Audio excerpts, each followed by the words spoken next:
Poland, 1936. My teacher gives us an assignment. Write something that has meaning. Use your shovel, dig deep. I want to say something important, something that will last, something that says I was here. I write my name. Moishe Moskowitz. I matter. Excerpt from page 3 of It Rained Warm Bread. Hey everybody, welcome to the Brave in the Bay podcast by Indivisible Mid-Peninsula. I'm your host, Carla. If you've ever thought that hope is useless, this story is evidence that it's not, that it's essential, and that it needs to be paired with action to reach its full potential. Today's guest, Gloria Moskowitz-Sweet, is here to share her father's incredible story of hope and bravery. It's easy to talk about peace, hope, and nonviolence when everything is going really well. The measure of a person or a society is what they do when times are challenging. Gloria is living proof that hope and action can lead to great things. Welcome to the Brave in the Bay podcast. I'm so happy to be here. Happy to have you here today. And it's St. Patrick's Day, so Yes. Happy St. Patrick's Day. I'm not wearing green. You are. That's okay. We have so much greenery in the background. Yeah, you're right. Well, would you like to start by introducing yourself? Yes, my name is Gloria Moskowitz-Sweet, and I am, oh my goodness, I'm a mother. I'm a grandmother. I'm a mother of 3 young men. I'm a grandparent of 7 grandchildren under the age of 5. I have an incredible partner who I've been with for 43 years. I have been a professor at San Jose State, an adjunct professor. I'm a clinical social worker, and I have always been involved in working with children and youth, primarily in families.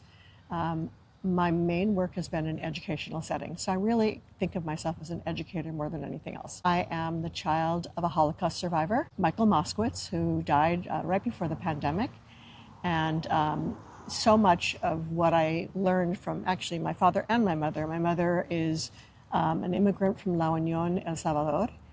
I am bicultural, and I feel like my background has prepared me for this time in some ways, and also made me feel like I have no choice but to jump in completely and totally and get involved.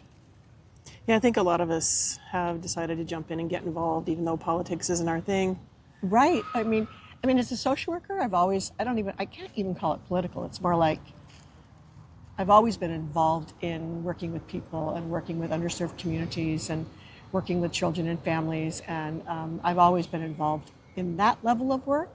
I don't consider myself political per se. I consider myself someone who really cares a lot about making the world a better place. That's what I really care about. I began a nonprofit a number of years ago with a colleague of mine, Erica Pellivan, called My Digital Tattoo. And it was really around understanding the world our young people were living in, a digital world. And this is at a time where no one had any idea what was going on. And our goal was to really understand their world so we could make it a safer, more ethical, kind space. And we learned from the kids we were working with and designed our curriculum around what they were teaching us. So for me, it's always had a similar thread of get involved. Just be involved in what's going on. And right now, this is very much where I want to be. Most recently, my work has been with Jewish Family Children Services, a Holocaust Center, and I've been involved there as an educator and have worked with communities around the rise in anti-Semitism, worked with families that are struggling with what it means to raise children in this world right now. And, so I guess I don't call it political though. It's just, I'm involved in working with people in their space. And actively making the world a better place. Maybe that's a good way to put it. In my own little tiny way, whatever that is. Well, I think that's the key, right? If we all do it in our own tiny way, it'll all add up. Yeah, exactly. Yeah. I hadn't planned this, but we're recording this at Leo Ryan Park. And if anybody gets a chance to look up Leo Ryan, he has an incredible story. I walked through this park for years without knowing who he was. It was just the name of the park, Leo J. Ryan. but he's an incredible human being and fought the good fight against some really bad players. Oh my God, yes. And you know, it's interesting because I know his story, but it didn't occur to me when I first got here until you said it. It's an amazing place to be. And of course, Jackie Spear was with him. Yes. And nearly lost her life. Right. At the same time. Right. So I encourage everybody to check that out. Yeah, absolutely. So I know one of the things you wanted to talk about and that you're great at talking about is hope and resilience. And you certainly, you know, based on your family history with your father, your mother, very interesting story, by the way, if you ever care to share that. But most of us can't even imagine the things that they went through in their lives, the things that they went through to get to America. And a lot of us find ourselves in this strange reality now where, at least for me, I thought the world was terribly imperfect, but getting better. And to see all these things rolled back, the rights rolled back, for lack of a better term, the organized criminals taking over the world. Yes. Yes. And we want to know what to do and how to make it better. And we all need hope because a lot of us feel hopeless a lot of time. Exactly. Well, you know, it's interesting. I am a complete optimist, and I am always hopeful. And this has tested me like no other time. I mean, I think we all feel that. But honestly, for me, all I can rely on is the hope of what we can all do to make our world a better place. And I definitely learned that from my parents. I mean, there's no question about it. They were both, my father lost his entire family. He's the sole survivor, born in Kielce, Poland, was in Auschwitz, Buchenwald, a number of labor camps. And then after the Holocaust, he was there as a teenager, spent a couple of years looking for family, hopped trains, whatever you could do to find family. And he went back to his town, Kielce, Poland. And while he was in Kielce, Poland, you could stay only at one place. I mean, his home was taken over by Polish citizens. You had no home anymore, but he was looking for family. The Jews that survived were able to stay in one area on a street called Planty Street in sort of this housing unit. And he had left that place and was, again, looking for his brother, his sister, and his parents, aunts, uncles. And while he was there, I think he was in Germany, he heard that there was a pogrom after the war. A pogrom is a systematic killing of people that is sort of allowed by the police, the government. Oh, God. And so there's survivors in Poland, and there was a rumor that went out that a boy had been kidnapped, a Catholic boy had been kidnapped, and that the Jews had done it, and that it was a blood libel, sort of the story throughout time of what's often been done to accuse Jews of crime. And with police, they went in, and I believe they killed over 40 people, and people were wounded. And my father heard about that, and then went, there is no home here in Poland. And he was about to go to Israel and fight. His name was in a Jewish newspaper. And one uncle had come out before the war. He was sort of shipped out because he was pushing against fascism, and they knew he was going to get killed if he stayed. So he was my father's uncle, the youngest of the brothers, of his father's brothers.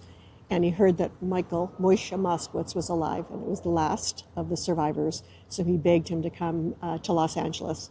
So my father didn't go to Israel. He came to Los Angeles, met his uncle, and then went to English ESL class, where he met my mother, who had immigrated around the same time from La Union, El Salvador.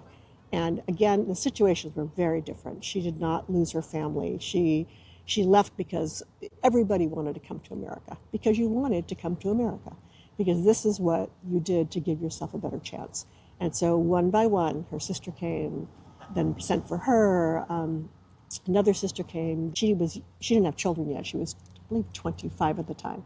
But she was in ESL classes, so they met each other, couldn't speak a word of the same language. Catholic, Jewish, Latina, Jewish, it was just as different as night and day, at a time where you did not do these types of marriages, and they did. They married each other. So for me, watching them and knowing their stories, even though my father couldn't share his stories for a very, very long time, he had severe PTSD, I'm the oldest of four, and I needed to hear them. So as a teenager, I basically went, I was researching, and I went, I need to know. And little by little, I began to hear stories. My mother always shared stories, so I understood what it meant to live in a very intense regime. I understood the intensity of what it meant to live in El Salvador. When she was there, why her family was leaving.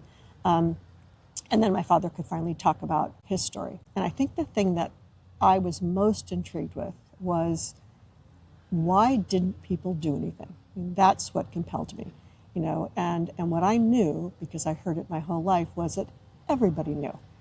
Everybody knew what was going on, but everybody turned a blind eye. And he went, and there were different ways of turning a blind eye. I mean, there were, kind of walking by. It's how we are with homeless, unhoused, not looking. I can't see it, so I'm going to pretend I'm not seeing it, or I'm going to pretend I'm on my phone now, or just not pay attention to it. There was that level of it. There were people that turned their neighbors in. My father had a particularly intense feeling about Poland because the anti-Semitism there was so severe, and neighbors turned each other in. But there were also amazing people that hid him, and that we talked about a convict who, when he was in line marked for death, who would say, "I need him. He's my special worker." He was a capo, and they had released this man from the jails, and here was this upstander who kept my father alive. And 2 times he was going to be put to a crematorium. But the story that I think compelled me the most, which is the book I gave you, was what I always, as a kid, my fable of hope. So this is where the hope comes in. I had always, my father owned a dry cleaners. My brother is there now. It's called Baronet Cleaners. And I used to work there as a kid. This is in LA. So I'd be there, making hangers. And my father was very chatty, adorable, little tiny Jewish man. And when customers would come in that he didn't know, he had like 1 of 3 questions. The first was, "Are you Salvadoranian?" Because to him, that was God's gift. I mean, if you're Salvadoranian, you are gold. He married a Salvadoranian woman. A very strange question from this little Jewish man. I mean, people would be like, who is this man? And then they'd realize, wow, okay. And then he'd ask, "Are you Jewish?" And that was sort of went hand in hand. And I was used to that. And then he would ask, "Are you Czech?" And I always looked up at that, like, where are we going with this, and why? And then he kept talking about, the Czech people, they were amazing. They're amazing people. They did something that nobody else did. And if you were Czech, if you came in through the cleaners, he would just go on and on and on. So as time went on, he shared the story. And it's a story that I used as a teacher, as a professor, in talking about what it means to stand up to social cruelty, and how we do it. And this, to me, was the story that compelled me, because, during one of the most horrific times in our history, when the whole world turned a blind eye, there was my father on a death march. This was at the end of the war. The Russians were coming in from the east, the Americans were coming in from the west, and my father probably was 18 at that point. He had been in the camps for 4 years, and he was marched over to a cattle car, and please stop. He was taken to a Jewish concentration camp at age 14. Yes, but before that he had been in the ghettos. So the ghettos to him were, horrific as well. And what kept him alive was the hope that he would see his family. We were a very hopeful group. The genetics are hopeful. We hope first is really, I think, part of how we. I love that. Hope first. We hope first. I will see my family. I will see my family. I can get through this. I will see my family. So at the end of the war, you've got, you can hear the bombs overhead. The SS were looking to, in quote, like, really, we're going to get rid of the evidence, is really how they saw it. We're going to act as if this never happened, because we're going to kill anyone that survived. So there were the death marches. I'm sure you know about this historically. So they were being marched into forts, and you could hear people getting killed. And again, there was no food, there was no water. I mean, there was not much left. And my dad said, you would just like, fall on the ground. You would sleep by night. Oh no, you would sleep. Yeah, you would. No, you would sleep by day, walk by night, because you could hear the Americans bombing, and you could hear the Russians coming in, and there were no food. So we ate grass, whatever he could get, and then he was put on a cattle car with an open roof. So I was so curious. Like, describe it. Cattle car, open roof. There were slats. He felt lucky. He could see out the slat, but you couldn't see in because it was moving, and there were little tiny slats where they would put the cattle. There was no food, no water. People were dying standing up because you were packed in, as he put it, like sardines. And the cattle car just went on and on and on, and then it stopped. And he heard someone in Yiddish say, we were in Czechoslovakia. And he looked out the slats, and he described that it was morning. And he saw a group of women on their way, he assumed, to work. He had no idea. There were no men, and he thought they were either dead or fighting on the front lines. There were women. They were skinny. They were cold. It was the end of the war. And he said he noticed something about them because they noticed the train. They stopped. And it's like he said, they looked in, and they just stopped. And then there was a commotion. And he heard, he just sort of saw a commotion. And these women were running into bakeries and filling up their hands and running back to the cattle cars and throwing in loaves of warm bread, throwing in their lunches, throwing anything they could, because they knew people were dying in there and starving, and they couldn't see them. It's not as if they had a connect, but they knew, as my father said, because everybody knew. There wasn't anybody that didn't know. But this was the first time he felt that anybody did anything. And he was so amazed, he said, because there were SS there, they were armed, and he always thought, they could have killed them, clearly. He goes, they didn't. Maybe they were tired. It was the end of the war. Maybe they were old. They were done. I mean, he didn't know, but what struck him was that these women didn't know. They could have been killed. Because the charge, the penalty, if you ever helped a Jew, was death for you and your family. And here were these hungry women who ran into bakeries and threw in loaves of bread. And that story became my fable of hope. And I heard that story my whole life. And I always felt that if in the most difficult times in history, if everyday people can do what these women did, that's our inspiration. If they can do what they did, because I know what it did to my father. It allowed him to survive one more death march, because they were endless, and he played dead, and he was hit by a bayonet, stabbed, and he didn't move, and then somehow he was found out, and he was put in this jail, and there was another death march that went, and he got thrown in that line, and then he kind of just played dead another time, I believe, and then he was able to survive, and he was able to live till the very end, when an American soldier found him hiding in a haystack and said, "It's over." He was actually a man from Chicago who spoke Yiddish and spoke to him in Yiddish and said, "It's over. I can't stay and help you. I have to move on to other places, but you're okay. Go into any house and feed you. You're not going to be hurt." But to me, it's the story of the women that did this that compelled me, I think, to become a social worker, to stand up, to believe that we have the power and the ability and the agency to do something. So that's where my hope comes from. And that's who has to do it, right? The people. I don't expect anybody else to do it. I'm not waiting for the politicians. I'm not excited about the politics of it, which is probably why I don't feel it's political. It's the right thing to do. I mean, Were these women political? No. It was the right thing to do. And that's how I see it. But I love how you described it as social cruelty, because it's not necessarily just politics. I mean, any kind of social cruelty, if regular people step in, when they see it, it erodes and eventually 100%. Dissipates. So we used to teach kids this because we were really paying attention to it in social media. So my work as a social worker, a lot of it was in bullying prevention. And part of how this book came out actually was I always would share this story with families around, just sort of what it meant to stand up. And that if we can teach our children on social media, wherever it might be, in gaming, in the comment section, to be, if someone's being cruel, social cruelty online, to be able to put in the chat, that's not okay, or great game, I believe in you. What we have seen is that the next people are not going to jump on the way other people will, because they're kind of like, oh, wait, some people are putting a stop to this right now.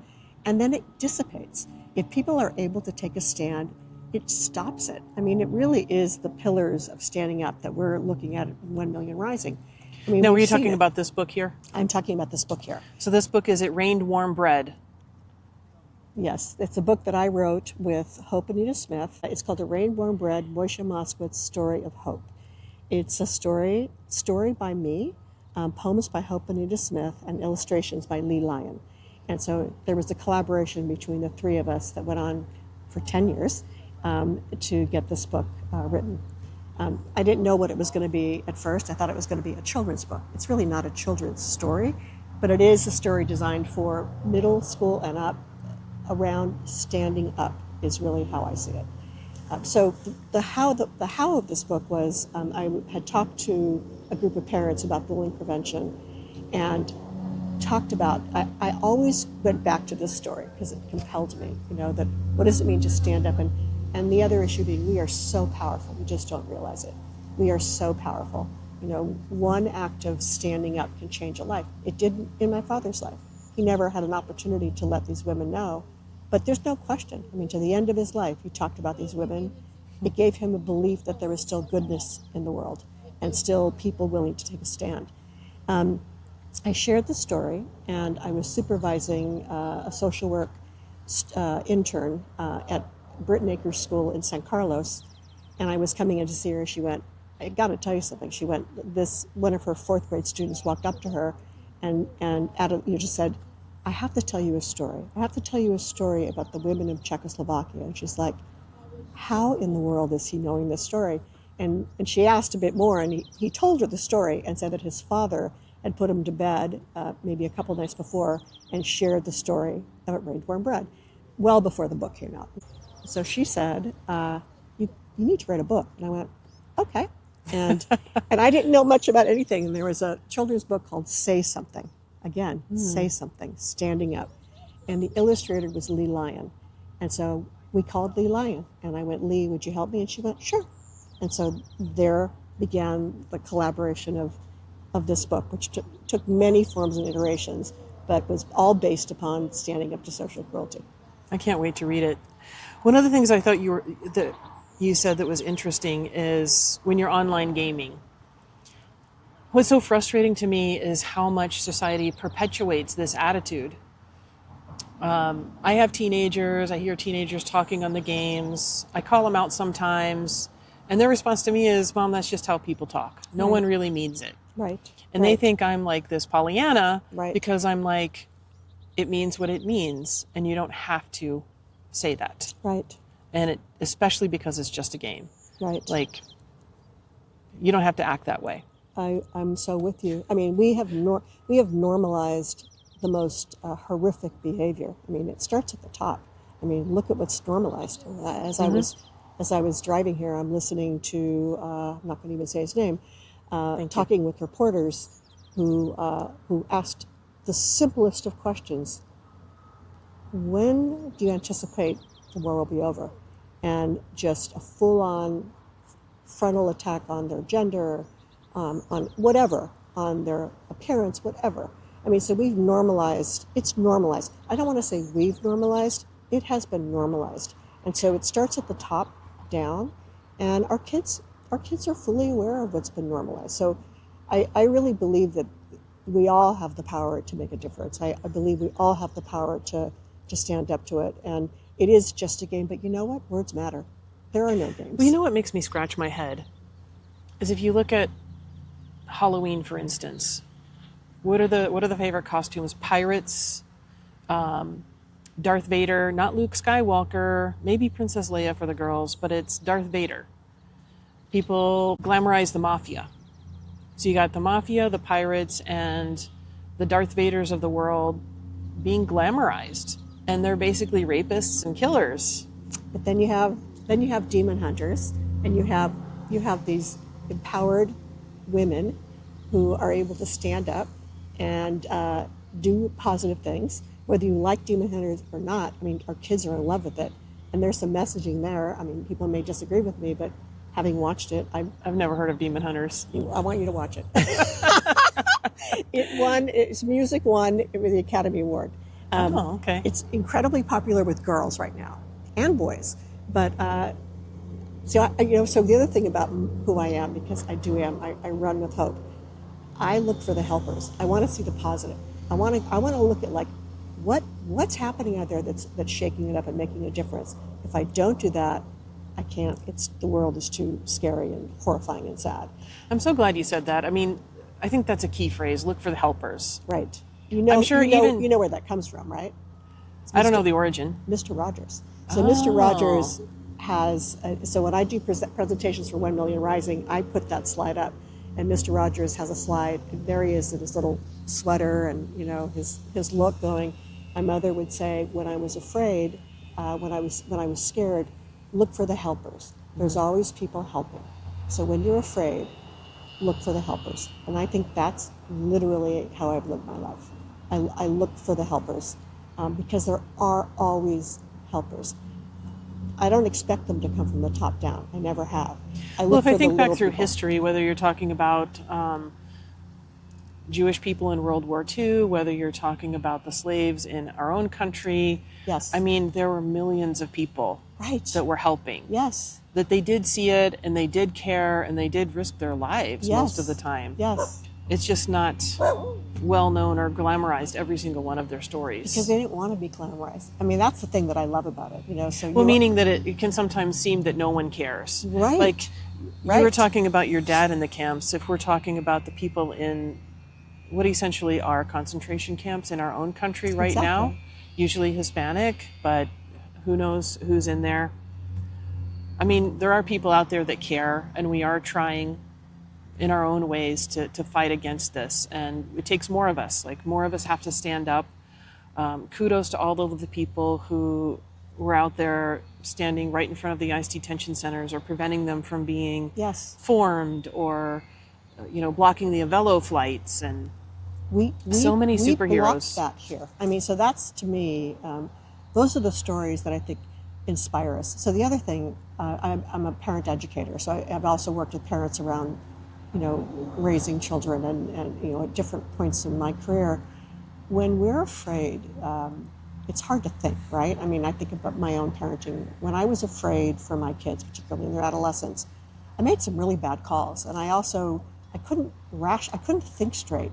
But when I was inspired by the possibility or hope or felt more empowered, like I had some ability to do something, I could think strategically. I could make good decisions. I didn't just fly off and, have what my kids called at that time the psycho mom face. I mean, I could do a better job parenting. I think the same thing is through when I think about 1 Million Rising presentations.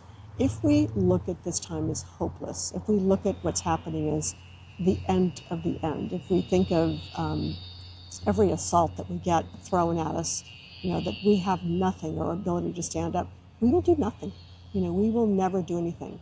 But if we look at the helpers, I really do believe this, if we look at the everyday people that are doing something, literally stopping facilities like in Dublin, we were about to have our own ICE facility here. And I believe it was 100 citizens, not politicians, everyday people, that said, not in our backyard, not in our town. And it didn't happen, So I think about the power of that. And if more of us could do that and do it not just, at No King's Day, not just for Instagram posts, just do it. And do it because it's the right thing to do. Then we're going to make a difference. And I keep looking for that. And I do see that. And that's why I got involved with 1 Million Rising. Yeah. You mentioned No Kings. We have No Kings 3 coming up. We do. And it is a one-day celebration, but as most of the people leading the different groups reiterate, it's not just a one-day celebration.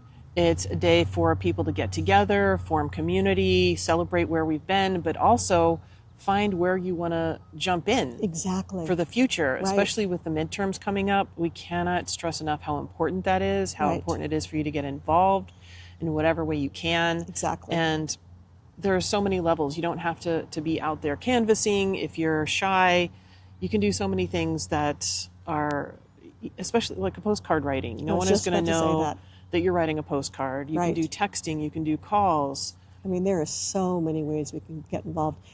I love the fact that No King's Day is happening right now. I mean, I think that people are compelled to get involved.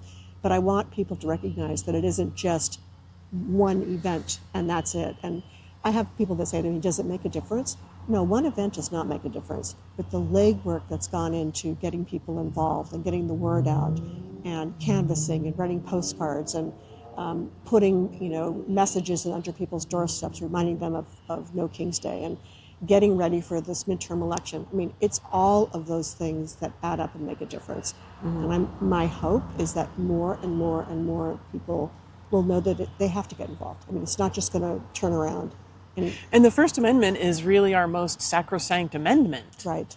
Free speech. Yes. And you got to use it or lose it. Exactly. Exactly. If you feel like you can't go out and have a party on the street to say we're a country without kings, then there's already something wrong, and that means it's more important for you to go out there and use your voice. Oh, yeah, exactly. So I guess going back to getting involved politically, I really look at this moment as non-political. To me, it's about what's the right thing to do. It's not left, it's not right, it's not Republican, it's not Democrat. I think we're all in agreement that we're not interested in living in an authoritarian regime. And I don't know anybody that wants to live in that kind of regime. I don't know anybody that does. And I think that if we come to that, I don't care how you voted in the past. I don't care what you believe. I think we can all just be right there and agree and say we need to do something. Mm-hmm. So that's really what compels me. And I am hopeful. I mean, I am. I think sometimes things have to get worse before they get better, and they've gotten pretty bad right now. Yeah, going back to the hope. So how do you do hope? And how do you encourage others to do hope? I'll just think about something that happened today on a walk. I was doing my morning walk, and I went past a man on a street in San Carlos, and he had a big sign in his driveway, and he changes it all the time. And I love his signs. They always have something to do with standing up, or we need to all be involved right now. Open your eyes, people. And but they're never negative. They're always inspiring. Mm. And I'd never seen him before. And he was watering his lawn, and I stopped and I went, I love your signs. And he went, thank you for saying that. And he goes, I'm so interesting. And I think about this conversation. He goes, people that walk by and maybe look at it like this, I wonder about that. I go, you need to know that there are so many of us that he changes them all the time, that are watching you change. Are these just signs. Handwritten signs? They're these big handmade signs that are in his driveway. And they're like for you to stop and see. I love that. And it's just, and so we had this conversation about what's happening in the world and about what it means to get involved and what it means to take a stand. And I walked away from that going, there are so many of us that feel the same way, and we're all doing what we can right now. And I like the work that Indivisible is doing, kind of pulling us together with strategic plans and strategies. And you have a place to get involved, if you're immigrant rights, if it is environment, and we're all finding our place. For me, it's education and 1 Million Rising. The more of us that can get involved and stay involved, that's what's going to make the difference. And I'm also a really big believer in that 3.5% rule. I've been doing a lot of reading and research on that, as we all have, and I hold on to the positive part of the fact that we can start cracking pillars if we all get involved. So more and more of us are doing that now, and I love that.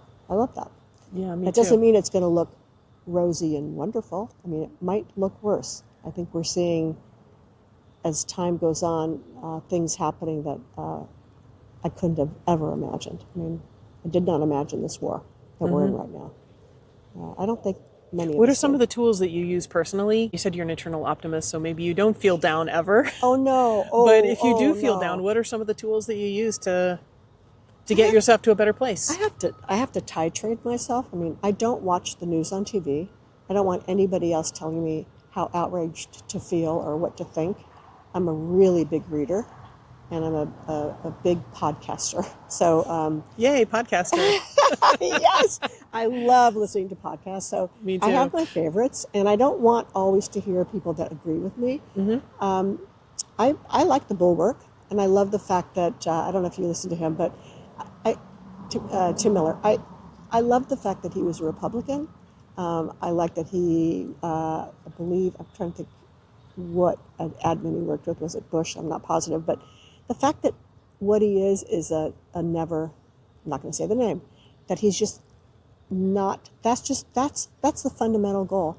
And that to me gives me hope. I will titrate my news carefully. If it gets overwhelming, I have to pull away, and I move a lot. I exercise a lot. I hike a lot. So important. Oh my God! So I need to. I take walks. I have these wonderful things like it that happened this morning with meeting people as I'm walking. I have my dog. I live in my garden. So I don't just like immerse myself in this. And I really don't know. I really believe that we can make a difference, and I see it happening. So maybe we see wins every day. We do. And again, I look at the wins particularly closely. I pay really close attention to the wins, not ever expecting that it's going to be without a lot of pain. I mean, I'm the kid of a survivor. I mean, there was nobody on that side of the family. God. So I know, so true. It's not like I was raised in a gilded world. I mean, I heard a lot. By the way, what was the government like in El Salvador when your mom left? When she was used to an authoritarian regime. I mean, she just got used to that. So when she left, it was, it was oppressive. If you're being boiled in hot water, sometimes you don't even know it. I mean, you're just living it. She was able to leave, but when, and not with difficulty. I mean, and immigration to this country was not what it is now. She would, you could come, you could get your citizenship. I mean, all of those things. You were welcomed. You were welcome. You were welcome. They raised 4 children in LA as this multi-ethnic family. All of that was just really, really okay. To be absolutely honest with you, I think she always missed home. You always miss home. I mean, to her, El Salvador was heaven. That was her heaven. She never acculturated to being an American very well. No, she never. She was a poet in her country. She never could feel comfortable in English the way she wished she could. Poetry in English does not sound the same as in Spanish. She forever missed living in El Salvador. She had her sisters, her community, she had all of that, but, she also raised 4 kids in LA in the 60s. That was a really tough time to raise kids with all the protests and us pushing away and everything else that was going on at that time. It was not easy for them. So she missed home. No, she really missed home. Her country was everything. Now, when she went back with her mother, because her brother was there and he was ill, she went during wartime, and there were, she saw military, she saw people being killed. Then we were all told, you cannot go back to El Salvador. So she was frightened. But that was not how she remembers growing up in El Salvador. She remembers home. What age was she when she came to the U.S.? Older, 26, I believe. Oh, okay. Yeah. She was very proud to be American. Immigrants are really proud to be Americans. My parents were so proud to be Americans. Now, my husband is an immigrant. He's very proud to be an American. Yes. They're more he loves proud it. than Americans are to be American. Well, they are, because they had to come here versus those of us that were born here. Yes. And they worked hard. I mean, they worked hard to learn the language, worked hard to, pass, getting that American citizenship was a massive celebration. I mean, and then, they're proud and really hardworking. And of course, they know more about our government than we do, because we don't get a very good civics education. At least I didn't. No, I didn't either. I don't feel that my kids did. No, right, exactly. My husband definitely knows more about our country's history than I do. Where is he from? He's from India. Oh, that's right. I remember you telling me that. Yes, you're absolutely, without a doubt. Yes. So it's interesting. was interesting going through the citizenship process with him. And it ended up being such a cool moment. Our kids were, I think, 3 and 1 or Oh, wow. 4 and 2. And it was in New York. I think it's called Franklin Delano Roosevelt's estate. And it was a snowy day, and it was just gorgeous. And so I have pictures of my son running around with the American flag. And That's so awesome. I mean, it was just an amazing, gorgeous day. Huge pride. I mean, I didn't watch them get their citizenship. That happened before I was born. But the pride in being American, enormous. What it meant to be an American citizen, to say you're American, everything. And it made me appreciate the country more learning through him. Oh, without a doubt. Yeah, without a doubt. There's Yeah. no question about it. So, yeah, the sign I have on my window right now is, "Immigrants made this country great." Mm-hmm. That's what made us great. Yeah. I think all of us make it great. Yes. All of us yes. that try to make it great. Yes. I guess some of us sit on the couch and don't do much to make it great. Is there anything else you'd like to say? I don't. Do you want to talk about 1 Million Rising? Yeah, actually, you know what? Let me just say one thing about the other piece of what gave me hope during my darkest time, which was last summer. So last summer, when I was watching all of this, and I was looking for where do I come into this, and how do I jump into this, and where is my place in this? And there were, I think the goal, and the goal continues to be to overwhelm us with endless stuff being thrown at the wall. You almost don't know where to turn. And every day, the news cycle makes you feel like you're getting buried in the intensity of hopelessness. So I'm looking at this, and I'm starting to get involved and learn about Indivisible. And there was a training called 1 Million Rising, and I thought, all right, let me just see what this is. And I had tried a couple of other things on. So I'm in the training with 1 Million Rising, and I was lucky to get in because that was the first one. There were 100,000 people from all over the country. The speakers were talking, but I was looking at the chat. And the chat is what inspired me to no end. So the chat was, things like, I'm from Indiana, a rural town, I'm Republican, I am from Georgia, I am from, whatever, all over the country. I'm from New York, I'm, big states, little townships, red, blue, everyone there because they wanted to do something. And I was just looking at this chat going, oh my God, this is incredible. And that was when I realized, and this is where I belong, this is where I want to be. And it really was the chat that inspired me. And then the speakers gave us a challenge. Not that they weren't inspiring, they were too, but it was the little people that were coming and going, put me to work, that really got me going. And the challenge was, if we can get 5,000 people to do a 1 Million Rising training from this huge group, and I volunteered. And then last August, I had just met Marnie Rubin, just walking down the street, looking at succulents, which is kind of how I often meet people. And I, got to know her, and we kind of began to talk about the work we're doing. So I asked her if she would come in and present with me. And she came over, and we presented our first 1 Million Rising presentation to, I think it was 12 people in my living room, and it was the beginning of what I would continue doing.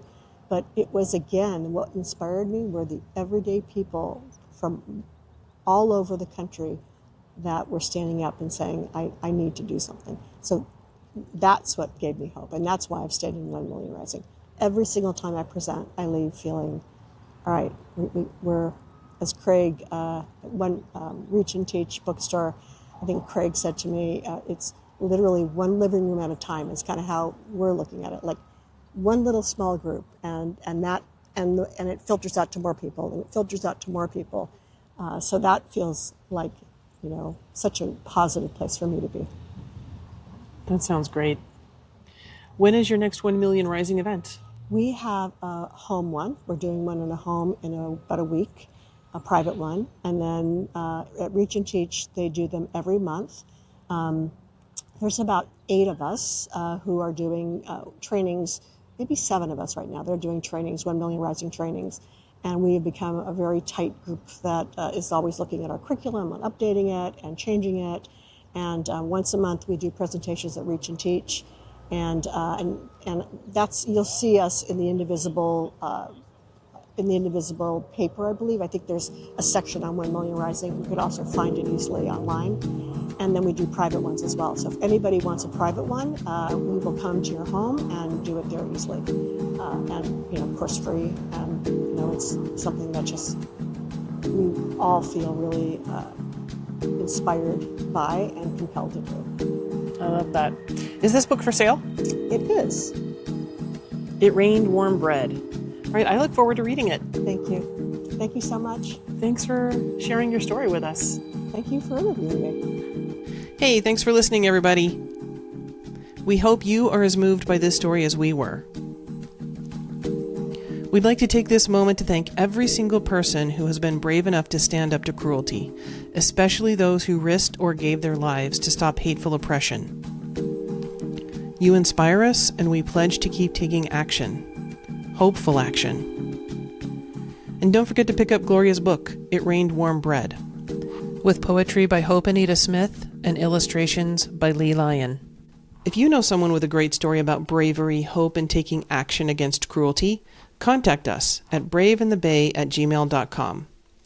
We would love it if you click that follow button and share this episode with at least one other person. Until next time, be brave in the Bay.